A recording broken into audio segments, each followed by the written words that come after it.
Welcome my friends, I am doctor S Mondal.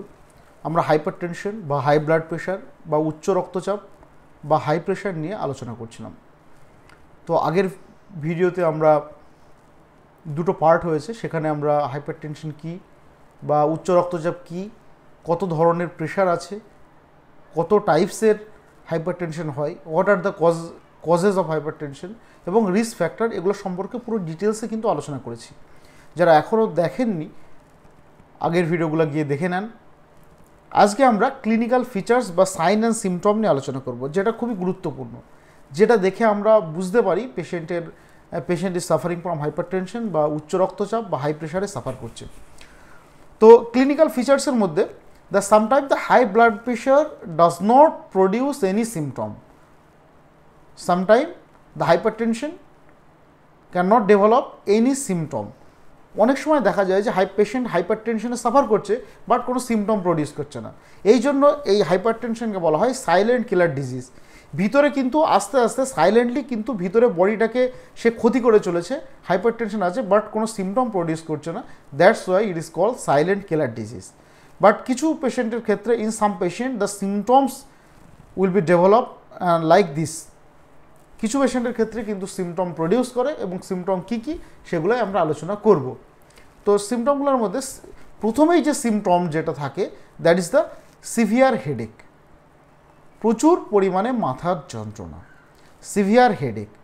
First যে সিমটমটা থাকে that is called severe headache, খুব important, প্রচুর মাথার যন্ত্রণা। এবং পেশেন্ট তো এরকমভাবে কমপ্লেন করে যে মানে এর আগে যখন নর্মাল একটা মাথার যন্ত্রণা যেরকম হয়, বাট হাইপারটেনশন হওয়ার জন্য মাথার যন্ত্রণা যেগুলো হয় সেটা হচ্ছে যে এর আগে আমার কখনো এরকম যন্ত্রণা করেনি, মানে একটা ওয়ার্স্ট এক্সপিরিয়েন্স, খুব বাজে একটা এক্সপিরিয়েন্স। কিন্তু তাহলে এরকমভাবে সিভিয়ার হেডেক যদি হয়, এগুলো ছাড়াও ব্লাড ভিশন, চোখে ঠিক ঝাপসা ঝাপসা দেখা, অবশ্যই পেশেন্টের চোখের পাওয়ারটা চেক করে নিতে হবে, যদি না পাওয়ার চেঞ্জ হয় ব্লাড ভিশন, একটা ঝাপসা দৃষ্টি, এবং এগুলো ছাড়াও ডিজিনেস, হালকা একটু শরীরটা ঘোরা ঘোরা ভাব বা চোখে ঝাপসা, একটু অন্ধকার দেখা, মাথাটা ঘোরা ঘোরা ভাব, এবং তার সঙ্গে গা গোলানো ভাব, nausea or vomiting, nausea and vomiting, বমি ভাব বা বমি পেয়ে যাওয়া, নশিয়া বা ভমিটিং। এবং এগুলো ছাড়াও ফ্যাটিগ, খুব অল্পতে ক্লান্তি হয়ে যাওয়া, ফ্যাটিগনেস, খুব অল্পতেই টায়ার্ডনেস চলে আসে, ফ্যাটিগ চলে আসে, এবং কনফিউশন এপিস্ট্যাক্সিস, খুব ইম্পর্টেন্ট। বিশেষ করে এজেড পেশেন্টদের ক্ষেত্রে এই সিমটমটা কিন্তু খুব ইম্পর্টেন্ট। কি বললাম, যে নাক দিয়ে মাঝে মাঝে রক্ত পড়া, কনফিউশন এপিস্ট্যাক্সিস যে কন্ডিশনটাকে বলা হয়, নাক দিয়ে হঠাৎ করে রক্ত পড়া মাঝে সাঝে, এই ধরনের কন্ডিশন যদি এজেড পেশেন্ট হয় তাহলে অবশ্যই প্রেশারটাকে একবার মেজার করা উচিত।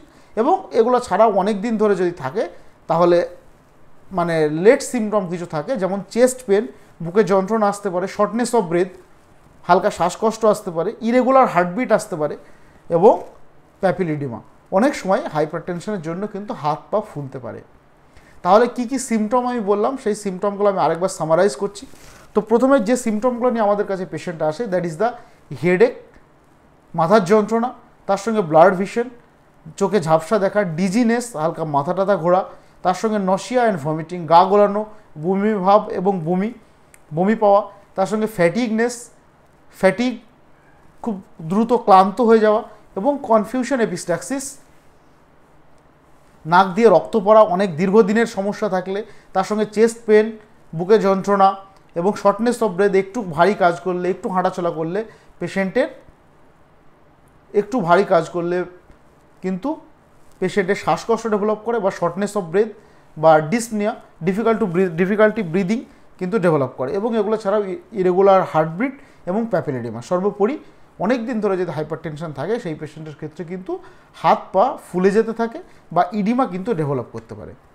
তো এবার আমরা আসি, তাহলে সিমটম বা ক্লিনিক্যাল ফিচার সম্পর্কে আমরা জানলাম। এবার আমরা আসি diagnostic evaluation. What are the diagnostic evaluation, কী কী? তাহলে হিস্ট্রি, একটা পেশেন্ট হাইপারটেনশনের পেশেন্ট যখন আসবে তখন আমাদেরকে কী কী করতে হবে, হিস্ট্রি কালেকশন এবং ফিজিক্যাল এক্সামিনেশন। এই ধরনের যে প্রবলেম, আপনি পেশেন্টকে এইভাবে জিজ্ঞাসা করতে হবে, আপনি যে বলছেন মাথা যন্ত্রণা করছে, চোখে ঝাপসা দেখছেন, এটা কতদিন ধরে, এবং কিভাবে শুরু হলো, কোনো ডেফিনিট কজ আছে কি না, এইরকমভাবে পেশেন্টের পুরো হিস্ট্রি নিতে হবে এবং তার সঙ্গে তার ফিজিক্যাল এক্সামিনেশন করতে হবে, প্রেশারটা মেজার করতে হবে। এবং কিছুদিন আগে আমি ইউটিউব এবং ফেসবুকে খুব সুন্দর একটা জিনিস পোস্ট করেছিলাম এই হাইপার টেনশন নিয়ে। অনেক পেশেন্ট আমাদের কাছে প্রি হাইপার টেনশন স্টেজে আসে, বাট মাঝে সাঝে প্রেশারটা 2-1 দিন বেড়ে যায়। তো সেই পেশেন্টের ক্ষেত্রে প্রথমেই হঠাৎ করে মেডিসিন চালু না করে সেই পেশেন্টকে একটা রুটিন এক্সামিনেশন করা বা অনেকগুলো রেটিং পরপর পেশেন্টের কাছ থেকে নেওয়া, এটা কিন্তু খুব গুরুত্বপূর্ণ। প্রতি সপ্তাহে একবার করে মেপে 2 মাস বা 3 মাস এরকম যখন 8টা বা 12টা যখন রেটিং নেওয়া হবে, সিস্টোলিক এবং ডায়াস্টোলিক মানে উপরের প্রেশারটা বা নিচের প্রেশারটা কত ওঠানামা করছে সেটা দেখে কিন্তু মেডিসিন সিলেকশন করা খুব আমাদের ইজি হয়ে যায় বা খুবই সহজ হয়ে যায়। সেটা একটু আমি আরেকবার পোস্ট করে দেব। Medical history of diabetes mellitus বা পেশেন্টের কোনো সিস্টেমিক ইলনেস আছে কিনা, patient is suffering from diabetes mellitus or hyper cholesterolemia, মানে পেশেন্টের সুগার আছে কিনা, ডায়াবেটিস আছে কিনা বা পেশেন্টের কোলেস্টেরল লেভেল বেশি আছে কিনা, এগুলো কিন্তু জানা জরুরি। তাছাড়াও কমপ্লিট ব্লাড কাউন্ট এবং চেস্ট এক্সরে এবং ইসিজি, এই সমস্তগুলো করে বুকের একটা ছবি, চেস্ট এক্সরে এবং ইসিজি, 12 লিড ইসিজি, এগুলো থেকে কিন্তু পেশেন্টের পুরো ডিটেলসে কিন্তু আমরা হাইপার টেনশন সম্পর্কে একটা আইডিয়া করতে পারবো বা ডায়াগনোসিস করতে পারবো। যেহেতু হাইপার টেনশনের জন্য সেরকম ডিরেক্টলি কোনো ব্লাড টেস্ট হয় না, এর জন্য বেসিক্যালি ব্লাডের মধ্যে যে টেস্টগুলো করা হয় একটা কমপ্লিট ব্লাড কাউন্ট বা সিবিসি, তার সঙ্গে ব্লাড সুগার এবং তার সঙ্গে LFT liver function test, creatinine, urea creatinine বা রেনাল ফাংশন টেস্ট, এবং সর্বোপরি যেটা খুবই important that is the lipid profile বা রক্তে চর্বির পরিমাণ বা কোলেস্টেরলের পরিমাণ, সেটা কিন্তু অবশ্যই দেখে নেওয়া ইম্পর্টেন্ট, খুবই গুরুত্বপূর্ণ। এবার এসে আমরা কী করে ম্যানেজ করব হাইপার টেনশনের ম্যানেজমেন্ট কী কী আছে। Mainly the management of hypertension is possible by 2 way. Number 1 is the lifestyle modification and number 2 is the medicinal therapy or medicational therapy. কারণ শুধুমাত্র মেডিসিনের উপর ডিপেন্ড করে থাকলেই কিন্তু হাইপার টেনশন কন্ট্রোল করা যাবে না, এটা কিন্তু লাইফস্টাইল চেঞ্জেস বা লাইফস্টাইল মডিফিকেশনও কিন্তু খুব গুরুত্বপূর্ণ, যেহেতু এটা লাইফস্টাইল ডিসঅর্ডারের মধ্যে একটা পড়ে। The lifestyle modification measures mainly কী কী আমরা করব, ওয়েট রিডাকশন। কোনো পেশেন্টের যদি এক্সেসিভ ওয়েট থাকে বা পেশেন্ট যদি ওবেস হয়, সেই পেশেন্টার কিন্তু ওয়েট রিডাকশন করা বা ওজন কমানোর চেষ্টা করা, অবশ্যই কমাতে হবে। এবং এগুলো ছাড়াও ড্যাশ ডায়েট কথার অর্থ কি, dietary approaches to stop hypertension, এটাকে একটা মিশন বলা হয়। যেমন DASH dietary approaches, D for dietary, A for approaches, to S for stop and H for hypertension diet. মানে এমন ধরনের খাবার দাবার বা ডায়েট, যে ধরনের খাবারগুলো খেলে আমরা হাইপার টেনশনকে কন্ট্রোল করতে পারবো। যেমন কী কী, তার মধ্যে বেসিক্যালি কী কী খাবার আছে, অ্যানিম্যাল প্রোটিন, বিশেষ করে প্রাণীজ যে প্রোটিন যেগুলো আছে, বিফ বা গরুর মাংস, পর্ক শুকরের মাংস, মটন খাসির মাংস, এই ধরনের যে চর্বিযুক্ত খাবার যেগুলো, সেগুলো কমপ্লিটলি অ্যাভয়েড করা। এবং তার সঙ্গে ফ্যারিনিসিয়াস ফুড বা ময়দার তৈরি জিনিসপত্র, লুচি, আলুরদম, পরোটা, এরকম টাইপের খাবার দাবারগুলোকে অ্যাভয়েড করা। এবং তার সঙ্গে যত ফাস্টফুড মার্কেটে অ্যাভেলেবেল, এগ রোল, চাউমিন বা পিৎজা, বার্গার, এই ধরনের খাবার দাবার কিন্তু অ্যাভয়েড করা। এবং গ্রিন ভেজিটেবলস বা লিফি ভেজিটেবলস বা গ্রিন ভেজিটেবলস, সবুজ শাকসবজি এবং সিজনাল ফ্রুটস এবং green leafy vegetables with whole grains, এগুলো কিন্তু বেশি করে নেওয়া। সবুজ শাকসবজি এবং যে সিজনে যে খাবারগুলো পাওয়া যায় সেই খাবারগুলো বেশি করে খাওয়া, সেই ফল শাকসবজিগুলো বেশি করে খাওয়া। এগুলো ছাড়াও ডায়েটরি সোডিয়াম রিডাকশন খুব ইম্পর্টেন্ট। হাইপার টেনশনের ক্ষেত্রে যদি একটা জিনিস মেনে চলতে বলা হয়, সেটা হচ্ছে কিন্তু এটা, খাবারে এক্সট্রা লবণ না নেওয়া, যতটা পারা যায় এক্সট্রা লবণ তো না নেওয়া, বা তরকারিতেও যতটা লবণ কম খাওয়া যায়, রান্নাবান্নায় যতটা কম লবণ খাওয়া যায় ততই উত্তম। ডায়েটরি সোডিয়াম রিডাকশন, যদি কোনো পেশেন্টের কোনো অ্যাডিকশান থাকে বা অ্যালকোহলিক অ্যাডিকশান বা অন্য কোনো অ্যাডিকশান যদি থাকে, তো সেই পেশেন্টের ক্ষেত্রে স্মোকিং বা অ্যালকোহলিক রিডাকশান করা, যাতে স্মোক বা অ্যালকোহল সেটাকে স্টপ করা এবং একটা হেলদি লাইফস্টাইল মেনটেন করা।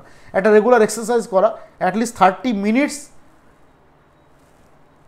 পার ডে, মিনিমাম আধ ঘন্টা সকালে এক্সারসাইজ করা, রেগুলার এক্সারসাইজ, এবং যদি কোনো মেন্টাল স্ট্রেস বা সাইকোলজিক্যাল কোনো স্ট্রেস থাকে তাহলে অবশ্যই স্ট্রেস ম্যানেজমেন্ট বা স্ট্রেস রিডাকশন কিন্তু করা, কারণ এই সাইকোলজিক্যাল স্ট্রেস বা এখান থেকেও কিন্তু পরবর্তীকালে প্রবলেম আসতে পারে। অ্যালোপ্যাথিক মেডিসিন সিস্টেম অফ মেডিসিনে বিভিন্ন টাইপের ডায়ুরেটিক্স এবং বিভিন্ন টাইপের বিটা ব্লকার, আলফা ব্লকার, এরকম ভ্যাসোডাইলেটার, এসি ইনহিবিটার, এই ধরনের মেডিসিন বা ড্রাগস কিন্তু কমনলি ইউজ করা হয় কিন্তু ইন আওয়ার সিস্টেম, এবং সেগুলো কিন্তু কন্টিনিউ কিন্তু পেশেন্টকে খেতে বলা হয়।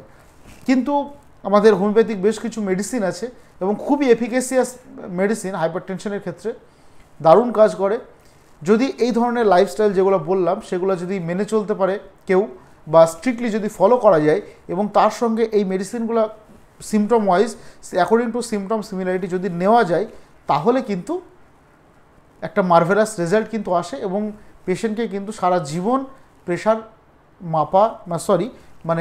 হাই প্রেশারের জন্য সারা জীবন কিন্তু মেডিসিন নেওয়ার কোনো প্রয়োজন হয় না। তাহলে সেগুলোর মধ্যে সেই মেডিসিনগুলো সম্পর্কে আমরা একটু আলোচনা করব, দিয়ে তারপরে এই টপিকটা শেষ করব। তো ফার্স্ট যে medicine, that is the aconitum napellus in mother potency form or mother tincture ফর্মে। এটা কিন্তু খুবই ইউজফুল একটা মেডিসিন এবং aconite is a very good drug for heart trouble.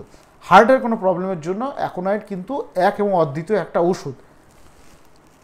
এবং যদি হাই ব্লাড প্রেশারের সঙ্গে এক্সেসিভ অ্যাংজাইটি এবং রেস্টলেসনেস থাকে, পেশেন্টের যদি রেস্টলেসনেস থাকে এবং অ্যাংজাইটি থাকে, তার সঙ্গে হাই ব্লাড প্রেশার থাকে, তাহলে কিন্তু aconitum napellus may be the choice of remedy. Number 2 medicine is the glonoine or গ্লোনাইনাম।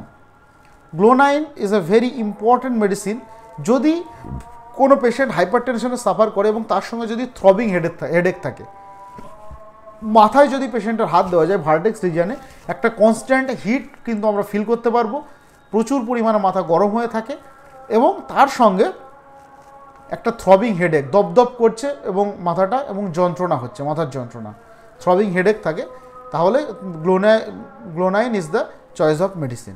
Another very important medicine the crataegus ox, যেটা আমরা মাদার টিংচার ফর্মে ইউজ করি। এবং এটা কখন আমরা ইউজ করব, যদি কোনো calcareous or fatty deposition or কোলেস্টেরলের ডিপোজিশন হয় আর্টারি বা ধমনীতে, যদি এক্সেসিভ ফ্যাট বা কোলেস্টেরল বা চর্বি যদি ডিপোজিশন হয় এবং সেই কারণে ব্লাড প্রেশার ডেভেলপ করে, তাহলে কিন্তু ক্র্যাটেগাস ওয়াক্স কিন্তু এক এবং অদ্বিতীয় ওষুধ। এরপরের যে মেডিসিনটা, that is called nux vomica. Nux vomica another very important medicine, বিশেষ করে যে সমস্ত পেশেন্ট যারা সেডেন্টারি লাইফ লিড করে বা একা একা জীবনযাপন করে, বাইরের খাবার দাবার খায়, রিচ ফুড খায়, এবং যাদের একটা স্ট্রেসফুল লাইফ প্রচুর পরিমাণে মেন্টাল স্ট্রেস থাকে, প্রেশার থাকে, এই ধরনের পার্সনদের ক্ষেত্রে ঠিকঠাক ঘুম হয় না এবং যারা কিনা নেশায় অ্যালকোহল কনজামশন করে, কোনো অ্যাডিকশনের সঙ্গে যুক্ত, অ্যালকোহল বা স্মোকিং এই ধরনের অ্যাডিকশনের সঙ্গে যুক্ত, সেই সমস্ত পেশেন্টের ক্ষেত্রে কিন্তু নাক্সভমিকা is the choice of medicine. Another very important medicine, that is the ক্যালিফস। ক্যালিফস is a very good medicine যদি কোনো পেশেন্টের মেন্টাল স্ট্রেস থাকে, তার সঙ্গে উইকনেস থাকে এবং প্রচুর পরিমাণে মানসিক চিন্তা, তার সঙ্গে সিভিয়ার উইকনেস এবং মেন্টাল স্ট্রেস, তাহলে kali phos is the choice of medicine. Another medicine এবং last medicine is the natrum muriaticum. Natrum mur কখন, যদি কোনো পেশেন্টের এক্সেসিভ লবণ খাওয়ার প্রতি প্রবণতা থাকে বা পাস হিস্ট্রিতে এক্সেসিভ লবণ নেওয়ার বা অতীতে প্রচুর পরিমাণে লবণ খেত, এই ধরনের হিস্ট্রি যদি পাওয়া যায়, তার সঙ্গে মেন্টালি ডিপ্রেশন, রোগা পাতলা চেহারা, কনস্টিপেটেড, এক্সেসিভ সোয়েট হয়, তাহলে কিন্তু natrum mur may be the choice of medicine. High blood pressure linked with the excess intake of highly salty thing, প্রচুর পরিমাণে লবণযুক্ত খাবার দাবার যদি পেশেন্ট খেতে পছন্দ করে, তাহলে সেই পেশেন্টের ক্ষেত্রে কিন্তু ন্যাট্রামিউর প্রেসক্রিপশন করা হয়। তো এই ছিল আমাদের আজকের টপিক। তো আশা করছি এই যে টপিকগুলো নিয়ে আলোচনা করছি এতে আপনারা উপকৃত হচ্ছেন। আপনারা যদি কোনো বিষয়ে জানতে চান তাহলে আমাকে কমেন্ট করেন, আমি সেই টপিকের উপর ভিডিও বানিয়ে দেবো, বা আপনাদের কমেন্ট, আমি ইউটিউব লাইভেও আসি, ফেসবুক লাইভেও আসবো, তো তখন আপনাদের যে ডাউটগুলো থাকবে আপনারা লাইভে আসুন এবং লাইভ চ্যাটে এসে কমেন্ট করুন।